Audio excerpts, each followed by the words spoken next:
guys, guess what? I am back yet again this week with another product. This is a garment steamer. Now guys, this one I am actually going to test, so this is going to be a multi-part video all in one. It's going to be really quick for you, but it's going to take me a day or two to get through it, so you're going to see some jumping here. Now, I have to disclaimer this really quick, guys. I was a little hesitant when they first asked me about this, but they did go ahead and they sent it, and you know what? I'm really kind of excited about it. The reason I was hesitant is actually not for any reason you would probably think. Now, I want to show you guys, there's actually a lot of stuff in here. So I'm going to have to pull this out very carefully. But before I do that, there is a warm reminder in the top of it. Okay, so guys, it comes with this little warm reminder, and it's just got a list of things, just cautionary. You know, don't overfill it with water. Make sure you've got the proper voltage. It's built for standard American voltage in their housing. You know, hold it upright, empty it when you're done, things like that. What type, you know, use distilled or purified water. The reason you want to do that is because other waters can actually cause mineral buildup on the inside of it, which can clog the unit, especially the heating elements, and it'll cause things to break down faster. It is actually really important, any appliance that you have, to use distilled or purified water in them rather than just standard tap water. Now there's also a user manual, which I will check out here in a minute, but I want to go ahead and pull out all of the pieces. Okay, they've got a nice little fill cup. It's got a little spout there to make it easier to fill it with. It's got multiple pieces, so it does look like there's some assembly required. A little bristle brush. I'm going to assume that that is actually for cleaning out the steaming holes if need be. And then the unit itself, and that is it in the box. So I'm going to set that down there. Now we're going to go ahead and pull out this unit. Now, back to what I was saying, guys, as far as why I was hesitant. I am not new to garment steamers. That's actually something that I have used for quite a while. However, what I use them for is not something that this one can be used for, which on one hand is a little disappointing. First of all, I want to point out, look how little this is. So this is really handy. This would be great for travel. Garment steamers can actually be really amazing for things that are a little bit harder to iron, or if you're just not a big fan of ironing, sometimes this can work really great. However, there are certain fabrics and materials that you do not want to use steam on because water can actually damage them or leave watermarks. The first ones that come to mind for me are certain silks and satins, but velvet, things like that. You just need to be aware of what you're using it on. Not to mention anything that has like a plastic coating to it, you need to be super careful because this will get very hot, and you do not want to mess with that. One thing I know that this steamer comes with a warning of is not to tilt it. I have a different steamer that is much bigger, and it actually can be tilted to be used. I use it for blocking when I crochet, which is a whole other ball game, but it's just a fancy word for saying you use heat and water to make the fibers lay right in your project, so they're not rolling and curling and stuff like that. And I need to be able to hold it at a downward angle to go across because I pin it to a foam board, and this would not work for that. Let me go ahead and get all this set up so I can show you guys how it works. So it has been over a month since I started this video. I got the unboxing done for the steamer that I was sent to test out, and guys, that's when I lost my voice, was within days of that, because I did the first half before Christmas. My plan was a day or two after Christmas to do the rest of this video, and then I couldn't, and then I thought, well, I'll give it a week.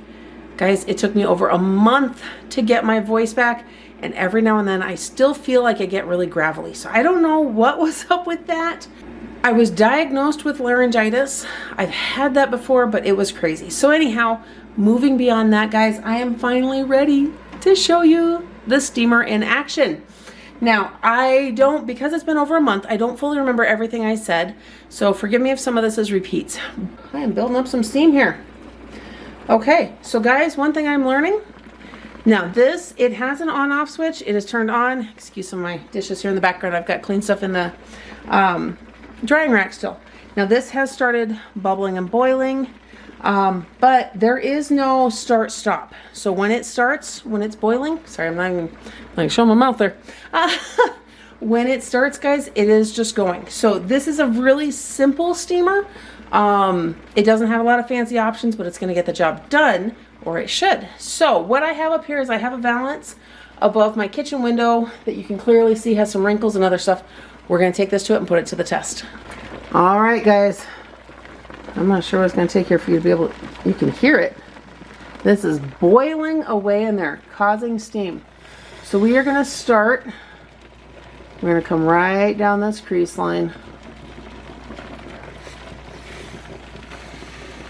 Now, one thing you want to do, oh, it's getting kind of shadowy there, sorry about that. One thing to keep in mind when you're steaming fabrics is you don't want to put the nozzle of this like right against them. You want to leave a little distance between your fabric and the steamer. Now, the directions do have different directions based on what it is you're steaming. One of them says, like for garments and stuff, to hang it up, start at the bottom and then work your way up. There is a different one for linens and fabrics, which I feel would work towards curtains. Now, guys, it is definitely boiling and putting out some steam. Sometimes this, now guys, I'm going to be honest here too. This valance has been up here, this wrinkled, for over a year. So this is some pretty intense wrinkles that it is trying to get out. But guys, I want to point out, while it's not like 100% iron smooth, can you see the difference that's making right there? Okay, this little patch right here, let's do that next and see what it does.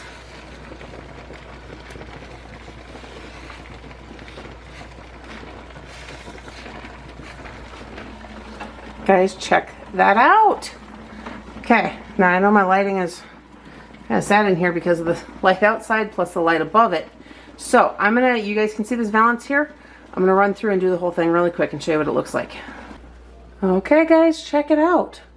Is it perfect? No, you know, let me try to turn off this light too and see if that makes a difference.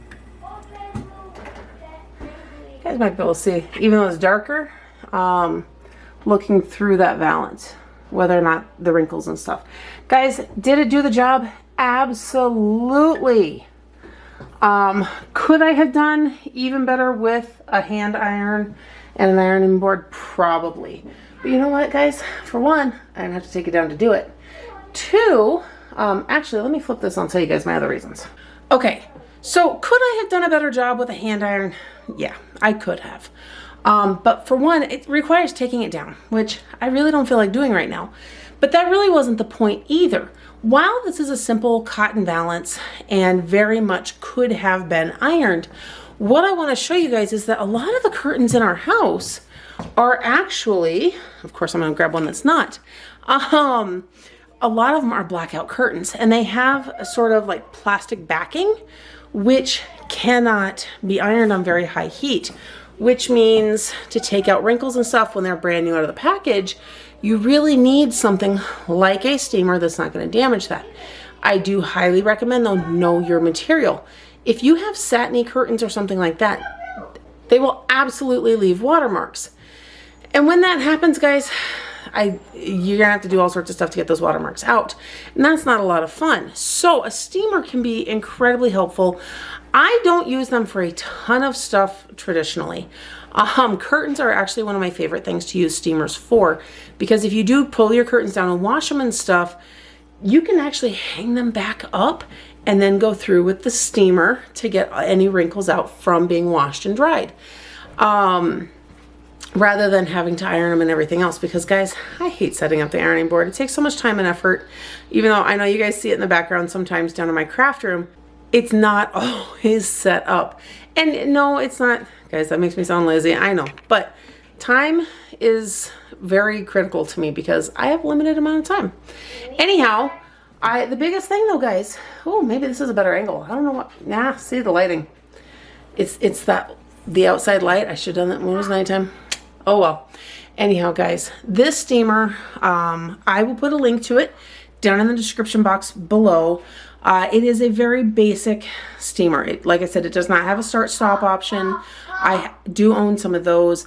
Typically when I use steamers though, if it's not for curtains and things like that, I use it for blocking when I crochet projects. Those steamers, I need to be able to tilt all the way down. This steamer, because it is a very basic design that works great for hanging items, cannot be tilted. So keep that in mind.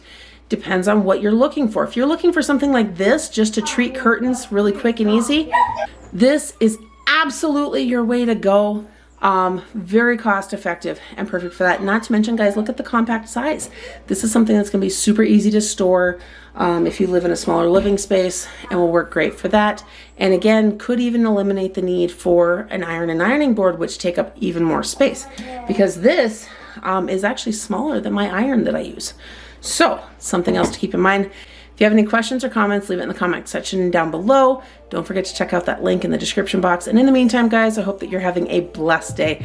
Don't forget to like this video, subscribe to my channel, and hit that notification bell so you don't miss everything else coming up next. And I'll see you in the next one.